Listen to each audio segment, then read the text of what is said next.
My views on Charon's Vail from the House of Argos and Fragrance Du Bois' Lucius. Let's see.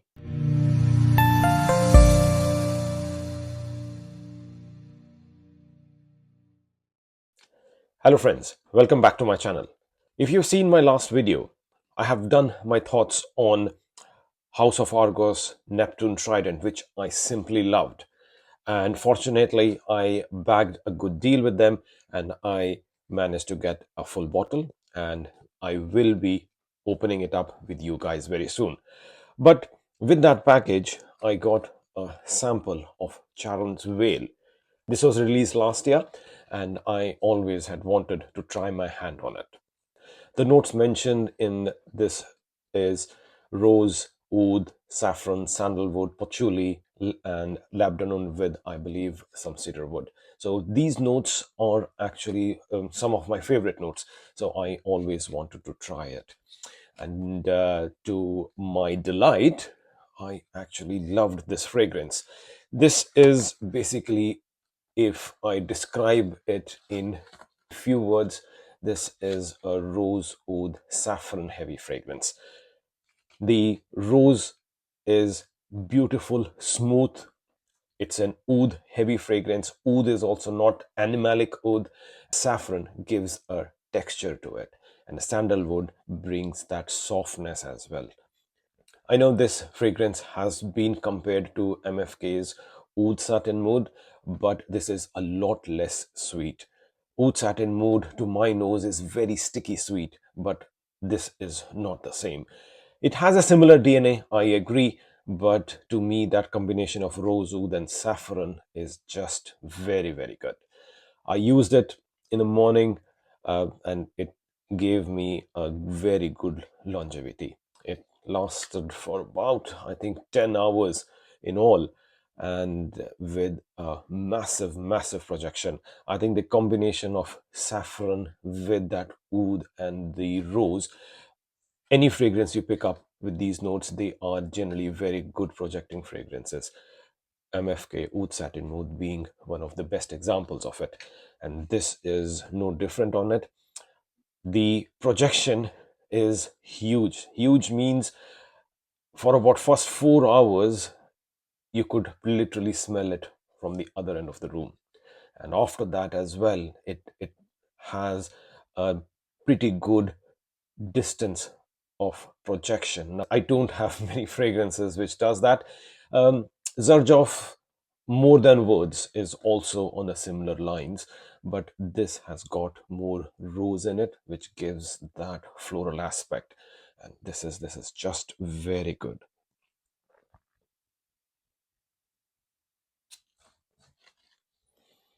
Yes, wow. The first opening is rose heavy, and then you can make out the oud also coming on along with it, and that saffron gives that texture that I was talking, and the sandalwood later on brings that smoothness to the whole experience. This has straight away gone again up my wish list, and again I will wait for a good offer to come, and I shall definitely take that. The House of Argos has quite a good collection on them. I've tried about 10 or 12 perfumes from them, and I own about 5, and most likely this is going to be the sixth one. This is an extrait version again, so performance is going to be massive. There is no doubt about it. I would give Charon's Vail 8.5 on 10, and as I said, it's gone up my wish list.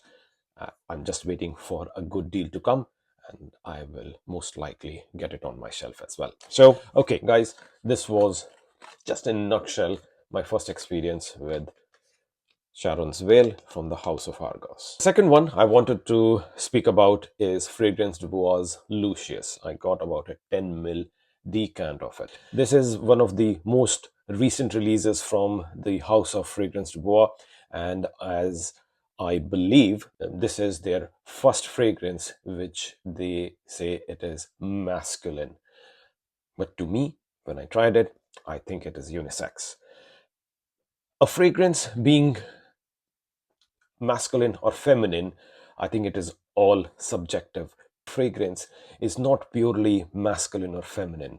If you like it, you like it. If you like, if a male likes a apparently so-called feminine fragrance, it's fine, it's good.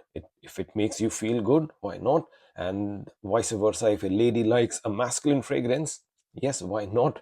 And I think it is just a marketing gimmick. The perfume houses, they just market them as, men only or female only. Likewise, I think the Fragrance Du Bois had marketed Lucius as a men's fragrance, but to my nose, I think this is perfectly unisex. It's a citrusy, woody, ambery scent with some tonka bean. It opens with good amount of citrus, and then immediately you start getting that some tonka bean come into it, and the ambery nature of the fragrance as well. I was excited to try it. I just have one fragrance from Fragrance Du Bois, if you can see up there. I was hoping this would be my second, but it did not excite me. There's nothing wow about it. To my nose, it was quite generic, and I don't think it's gonna go up my wish list. No, it won't. I think my missus liked this fragrance a lot, and I'll just be giving this decant to her for her to finish. There are other fragrances from Fragrance Du Bois which I have to try, and hopefully I will get some. Which fragrances do you think I should try from Fragrance Du Bois? Please do let me know. I will try my best to get my nose onto it. There are so many fragrances in this world, and obviously it's not practically possible to smell all of them. I make it a point, I try most of them, but then you tend to get nose blind after a few scents that you've tried. So I think it's a slow and steady process. I've taken more than 3 years for to accumulate my collection here, and unfortunately I don't see any end to it. It'll take a lifetime to finish all this. I don't think in my lifetime I'm going to finish all these fragrances. What do you think? But having said that, I love smelling great, and I am very sure it is the same with you guys as well. Liking a perfume is so subjective. My aim is to help you guys choose your fragrance. Coming back to Fragrance Du Bois, Lucius, a citrusy, woody, ambery scent. Nothing great about it. All right, guys. So this was my first experience with these two fragrances. Please do like, comment, share my video, and do subscribe to my channel as well. As I always say, your subscriptions help me and it helps my channel. And please do let me know your thoughts about this video and your thoughts about the fragrances. I will reply to each one of you. So until next time, see you and keep smelling great. Bye-bye.